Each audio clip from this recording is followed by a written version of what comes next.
Tashle, you're watching Tibet This Week. Today's headlines.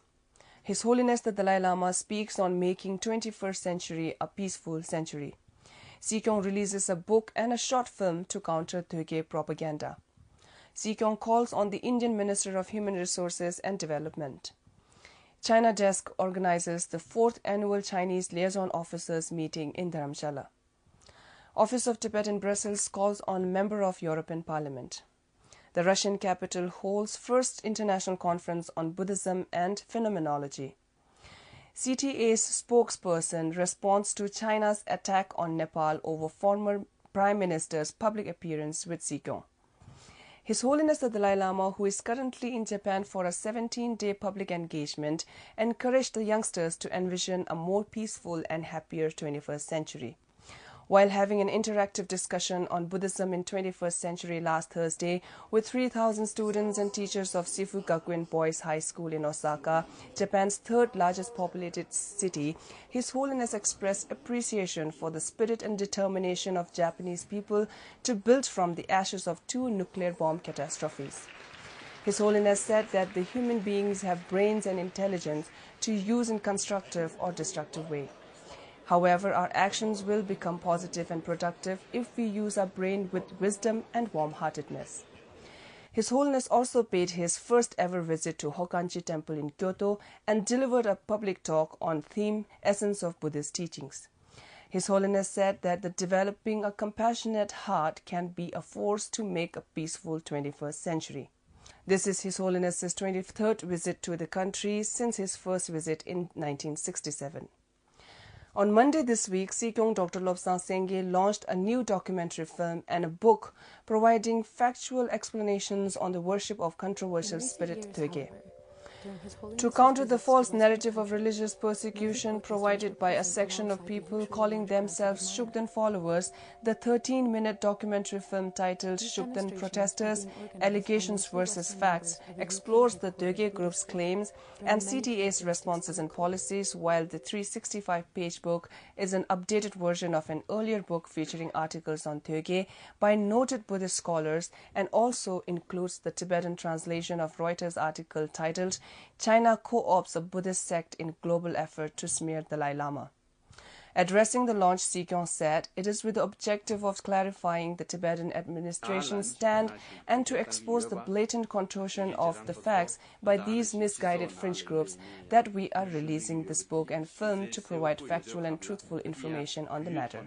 While acknowledging the decrease in public protest by these groups, DIIR Information Secretary Dajun Shaling said there is a sharp rise in their activities on digital space and social media to spread misinformation among the international community.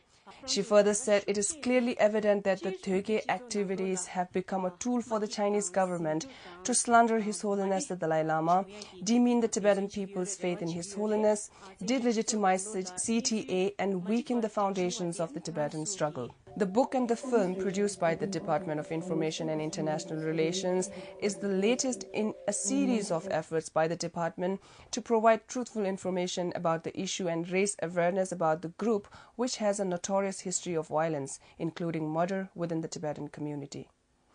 On Monday last week, Sikyong Dr. Lobsang Sengye, along with Kalyong Udup Siring of Department of Education, met with Sri Prakash Javadekar, Minister for Human Resource Development, Government of India, in Delhi. During the meeting, Sikyong urged the HRD Minister to expedite the transfer of remaining 14 schools under Central Tibetan Schools Administration by apprising the urgency of the situation.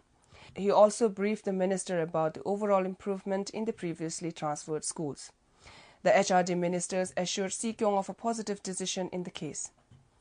On Wednesday last week, Sikyong Dr. Lobsang Sengye graced the 4th annual coordination meeting of Chinese liaison officers organized by the China Desk of Department of Information and International Relations. Sikyong mentioned that the Chinese outreach program has been one of the high priority agendas of the 14th as well as the present 15th Kasha. Sikyong further said that His Holiness the Dalai Lama has constantly encouraged dialogue with Chinese people as the only way forward in resolving the Tibetan issue and to assuage the sufferings of the Tibetans inside Tibet. The Kasha remains steadfast in its commitment to forge better communication with the Chinese diaspora, to dispel the misinterpretations actions of the Chinese Communist Party and to inform the Chinese people of His Holiness's position on the resolution of Tibetan issue and reconciliation of the two communities. Secretary Sonam Nurbu Thakbo of Department of Information and International Relations, in his introductory remarks, welcomed the participants and gave an overview of inception and implementation of CTA Chinese outreach programs. The three-day meeting discussed strategic plans and measures for CTA's Chinese outreach programs. 37 participants from 4 countries, including India, Taiwan, Europe and United States, took part in the meeting. Representative Tashi Phuntsok of Office of Tibet in Brussels called on Ms. Molly Scott Cato, a Green member of European Parliament from the United Kingdom and one of the 4 vice chairs of the Tibet Interest Group in the European Parliament. During the meeting, the representative expressed his gratitude for the continued support of the members of the European Parliament for Tibet. He also brought to her attention the vital role of the European Union and the European Parliament on the issue of Tibet.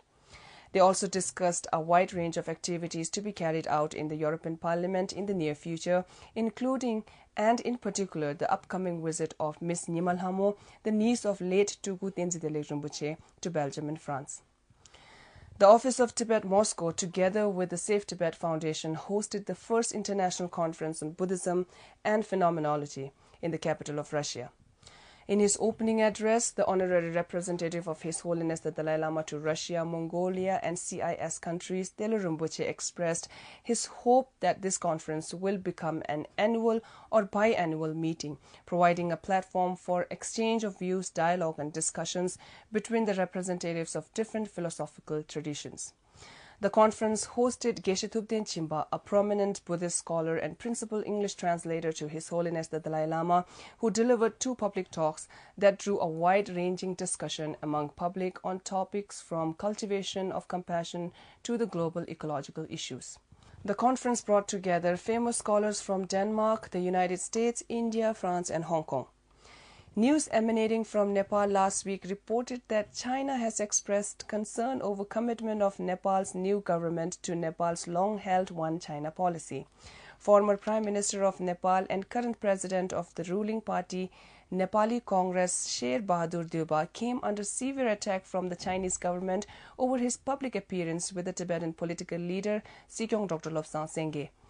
Nepali media broke the story about Chinese government expressing anger over Deuba's presence at India Ideas Conclave held in Goa. The leading Nepali daily, The Republica, reported that China grew highly suspicious of the commitment of the new government to the One China policy, especially after Nepali Congress President Sher Bahadur Deuba participated as one of the key speakers in a conference which was also reportedly attended by the Prime Minister of Tibetan government in exile Lobsang Sengye in Goa. Chinese embassy officials in Kathmandu, according to the sources, had immediately communicated their displeasure to Nepali Congress leadership as well as the Foreign Minister Prashant Saran Mahat. CTA spokesperson Mr. Sonam Nurbu Thakbo responded to the China's accusation regarding alleged incident. The fact of the matter is His Holiness the Dalai Lama did not attend the conclave. His Holiness' video message was aired from Dharamsala. The Tibetan political leader Sikyong Dr. Lobsang Sengye was one of the key speakers at the prestigious conclave, but Sikyong did not request nor have any meeting with Deuba.